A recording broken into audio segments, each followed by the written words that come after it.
Quando nós nos convertemos à fé, nós passamos a participar de um novo reino. Nós temos uma nova cidadania. A igreja, ela é apresentada com diversas figuras. Nós temos lavoura de Deus, corpo de Cristo, mas também é apresentada como família de Deus e também como reino de Deus. Somos cidadãos dos céus. E uma boa e uma má notícia. Para quem acha que quando se converte o tributo termina, não, continua. No reino de Deus também tem tributo. Ou seja, nós ofertamos a Deus todo o nosso corpo. Isso inclui tudo. Nós vamos ver que na tradição da revelação divina, existe desde o começo, desde os tempos de Abraão, antes da lei, a prática de se dar o dízimo. Abraão, ele encontrou Melquisedeque, que era sacerdote, que era rei de Salém, rei de paz e rei de justiça. E nós vemos o primeiro esboço de divina liturgia. Ele traz os dízimos, a oferta, falamos a oferta por tudo e por todos. Ele é o pai da fé e ele traz esta oferta. E, em resposta, Melquisedeque lhe dá pão e vinho. Então, nós temos aí a primeira Eucaristia. Essas tradições que não estão escritas, como é que se institui o dízimo? Nós podemos observar que essas tradições, elas vêm desde a relação de Deus, quando falava com Adão e sua família, e ela vai se perpetuar nos seus descendentes. Como? Nós já falamos aqui uma vez sobre início de tradição, que Deus fez uma reprovação a Caim. Por quê que ele reprovou Caim? Porque ele não ofereceu o sacrifício como deveria ser feito. Então, a fala divina a Caim é: se tivesses procedido corretamente, não é certo que serias aceito? Então, ou seja, Caim conhecia a regra do sacrifício, que era exatamente já o cordeiro de Deus imolado, foi o que Abel ofereceu, um cordeiro tenro, e Caim resolveu seguir o seu próprio caminho, ofertar o que achou que deveria fazer. Então, Caim já mostra o caminho do ego, que é aquele caminho que a gente administra a nossa vida conforme o nosso bem parecer, e não conforme a lei divina. E por isso o sacrifício de Caim não foi aceito. Não era porque Deus fez acepção de pessoas. Não. Ele não tem a predileção por Abel ou Caim. Ele simplesmente mostrou que a razão de Caim ser rejeitado não foi pela pessoa dele, foi por ele não ter ofertado como ele deveria ter ofertado. E Caim mata Abel, e no lugar de Abel nasce Sete. E Sete tem um filho que se chama Enos. E aí há a observação que a partir de Enos passou-se a invocar o nome do Senhor. Começou-se a ter uma adoração organizada. Então, Enos vai ser ancestral de Abraão. Vai ser ancestral de Noé, e Abraão vem de Sem, filho de Noé, e por isso o nome Semita. E é bom aqui dizer também, para esclarecimento hoje de muitas coisas, que Semita não é somente o povo judeu, são todos os povos que descendem de Sem, o que inclui também os povos árabes, porque descendem também de Abraão. Então as pessoas falam antissemitismo como se fosse um antissemitismo apenas com Israel, ou com o judeu. Não, antissemitismo também é ódio aos árabes. Então, porque estão ideologizando muito as questões bíblicas. Então, Sem, por isso o nome semita, todos os seus descendentes, todos que descendem de Sem, chamam-se semitas, são descendentes de Sem. Então, Abraão, reconhecendo na figura de Melquisedeque, nosso Senhor Jesus Cristo, ele lhe oferece os dízimos. E como é que a gente sabe que ele reconheceu na figura de Melquisedeque o Cristo eterno? Porque quando Cristo dialogava com os judeus, dialogava não, ele debatia mesmo, estava em discussão, Cristo disse, se fosses filhos de Abraão, certamente creríeis em mim, porque Abraão viu o meu dia e exultou. Foi naquele encontro com Melquisedeque. Ali teve uma teofania. Então, Abraão viu o meu dia. Se ainda não tem 50 anos e conhece Abraão, e Cristo revela a sua eternidade. Antes de Abraão existir, eu sou. Então, ele mostra a sua divindade, e Abraão viu isto, e sua mente foi iluminada, e então ele é o primeiro a participar da comunhão. E São Paulo, então, vai dizer na carta aos Gálatas que o evangelho foi pré-anunciado a Abraão. E muita gente, quando vai falar da igreja, vai dizer que a igreja é filha dos judeus. Não, não é. A igreja antecede Israel. Israel é que é um interregnum. Israel é que é um intermediário até que a promessa se cumprisse. Ou seja, a promessa de nascer um descendente de Abraão, em que todas as famílias da terra serão abençoadas. Por isso que é o sangue da nova aliança, que é então enviado os apóstolos a todas as nações para oferecer, como Melquisedeque, pão e vinho, e assim participar do seu corpo eterno. Acho que vocês não conheciam esse detalhe, né? Pelo menos a maioria. Então, é uma riqueza teológica que nós temos, muito grande, de saber de como a fé ela vem já dos tempos primeiros. Porque também no Apocalipse vai revelar que estão escritos no livro da vida, o livro da vida do Cordeiro, que foi sacrificado desde a fundação do mundo. E lá inclui, então, o sacrifício de Abel. Então, nós temos a primeira oferta.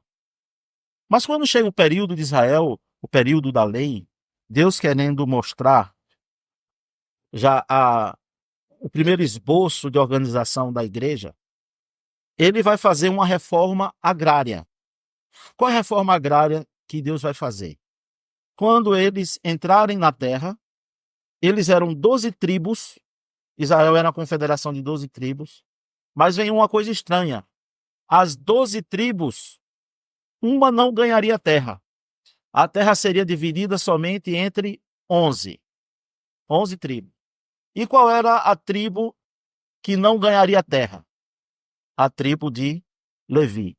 Porque a tribo de Levi tinha uma característica especial. Que característica era a tribo de Levi? O sacerdócio.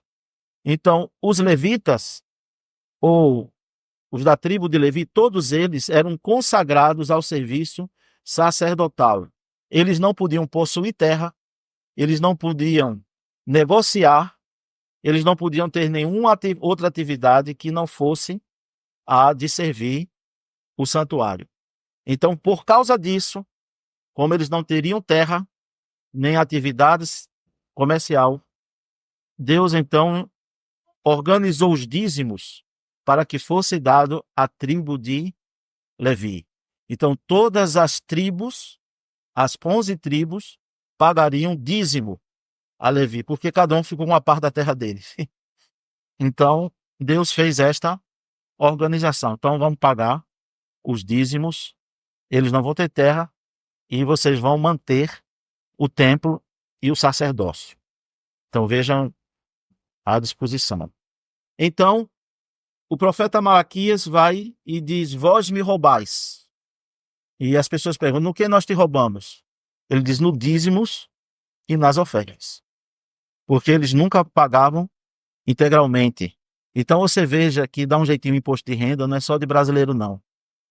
Aí chega, então, a igreja se espalha por todo o mundo. Os evangelhos trazem, os judeus resolveram, depois do exílio, cumprir integralmente a questão dos dízimos. Os dízimos na íntegra. E Cristo não é bisbilhoteiro, mas o Evangelho de Lucas mostra que ele ficou no templo observando o quanto cada um dava. Está escrito isso lá. E ele observou que os ricos davam, mas ele também fez o destaque de que uma viúva, ela deu tudo o que tinha. Do seu sustento, ela deu tudo o que tinha. E ele, então, destacou a oferta dela, dizendo que ela deu mais do que todos. Embora monetariamente fosse ínfimo, porque os ricos davam de suas sobras. Ora, uma pessoa que ganha salário mínimo e tirar 10%, tendo que sustentar a família, tendo que cumprir tantas obrigações, e um outro que ganha 100 mil reais por mês, 50 mil, não é a mesma, não tem o mesmo peso. E aí entra o que São Paulo vai fazer, que Deus ama o que dá com alegria. E já ele não vai falar de dízimos, ele vai falar de cada um contribua conforme o quê? E conforme as suas posses. Conforme as suas posses. A quem muito é dado, muito é cobrado. A quem pouco é dado, pouco é cobrado. E qual é a medida? A alegria de dar. Sem isso não tem valor a oferta.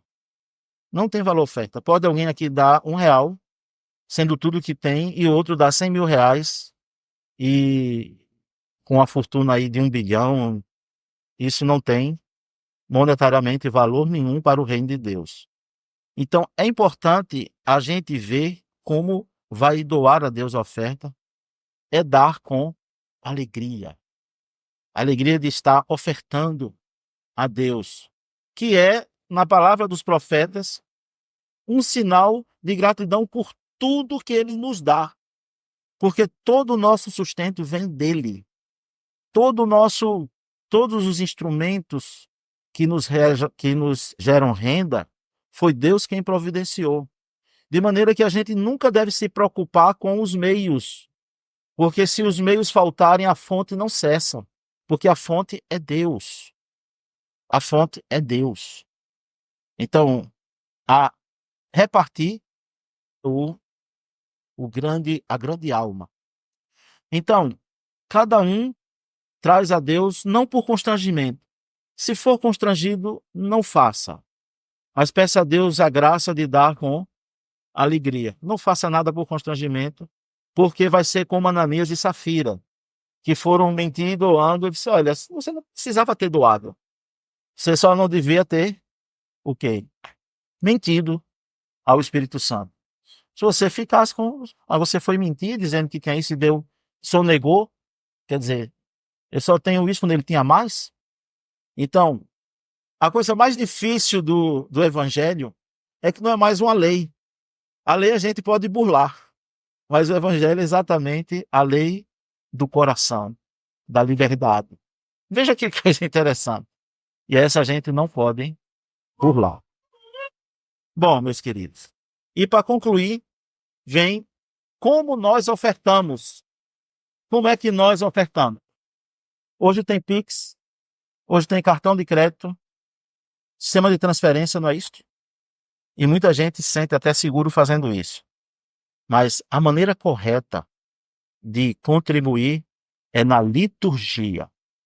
A gente traz a oferta e na nossa prática as ofertas são trazidas no canto dos querubins. Então, no canto do querubim a gente traz a oferta e coloca. Ah, mas padre, trazer dinheiro, tá, ninguém é contra a modernidade. Se fez Pix, traz o comprovante ou coloca no envelope o valor e consagra a Deus. Não precisa botar nome. O padre não tem interesse de saber quem contribui e quem não contribui. Não é do meu interesse saber isso. Até porque se alguém contribuir com muito, eu vou pedir mais. Então, não, então, não precisa saber. Então, coloca, mas tem que consagrar. Não é uma associação de clube, não é uma agremiação, não é contribuir para o Santa Cruz, para o Sport, para o Náutico, não. É uma atitude sagrada. Então, você vem diante do altar, vem diante de Deus e coloca lá, estou doando, ou bota só o valor no envelope, ou coloca o que quiser. Mas não pode ser uma mera transação bancária. Conscientes disso? Que é para entender o caráter sagrado da contribuição. Alguma pergunta? Então vamos encerrar nossa meditação, dando glória ao Pai, ao Filho, ao Espírito Santo, agora e sempre, pelos séculos dos séculos. Amém.